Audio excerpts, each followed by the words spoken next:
तर आज होतं आमचं गणपती बाप्पाचे विसर्जन. कारण आज त्यांचा आखरी दिवस होता. सगळ्यांचे चेहरे उदास होते आणि आम्ही सगळेजण एक एक करून आरती करत होतो. कारण ही गणपती बाप्पाची आखरी आरती होती.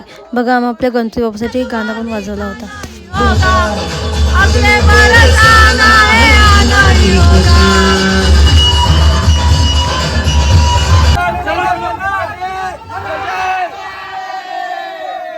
आज आमच्या गणपती बाप्पाची रॅली पण होती, कारण त्यांचं आज विसर्जन होतं म्हणून.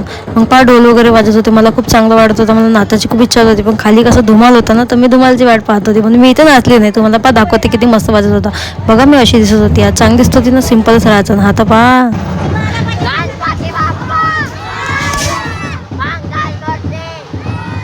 माझा गळा तर इथंच ओढू दुखत होता बाबा, आता का सांगू. मग आम्ही सगळेजण खाली आलो होतो, कारण रॅली चालू होणार होती. बघा, डीजे वगैरे लागला होता मस्त. हे सगळेजण उभे होते आणि बघा डीजे किती मस्त वाजत होता. पाय तर हालत होते, पण आम्ही वाट पाहत होतो हे कधी निघन ते कधी निघन. मग बा मुलाचं नाचणं पण सुरू झालं होतं. पोट्टे तर कुठे चालू होतं, कारण की त्यांचा फेवरेट धूम आहे. मग आम्ही बी नाचायला भिडून गेलो होतो. हे लोक बा कसे नाचत होते, सगळेजण नाचत होते. बहुत मजा येत होती, काही बहुत एन्जॉय केला आम्ही. आमच्या इकडच्या बाया बी काही दमण्या खात होत्या, मस्त नाचत होत्या. सगळ्यांना सारख्या साड्या लावल्या होत्या, ऑरेंज मस्त नाचत होत्या. मग मी ना मस्त चष्मा लावला होता. मस्त दिसतो चष्म्यावर मी, एक नंबर दिसत होता. मग घरी आल्यावर सगळेजण जेवणाची तयारी करत होती. इथं बघा जेवण बनवत होतं, कारण की गणपतीचे विसर्जन झालं होतं आणि आम्ही इकडे घरी आलो होतो स्वयंपाक बनवण्यासाठी. बघा, जागा खाली झाली.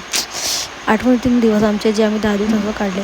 बघा ना, माझी हालत इतकी, माझे पाय दुखत होते नाचू तुम्हाला का सांगू. बघा कसे पाय दुखत होते, दाबू एवढ्यात तर माझी झोप एवढी येत होती. मी त्याच्यात आता झोपायला जातो. जांभूळ आली तेवढ्यात ना, जांभूळ देतात. आठवण आलं बाई, उद्या आता जॉब आहे.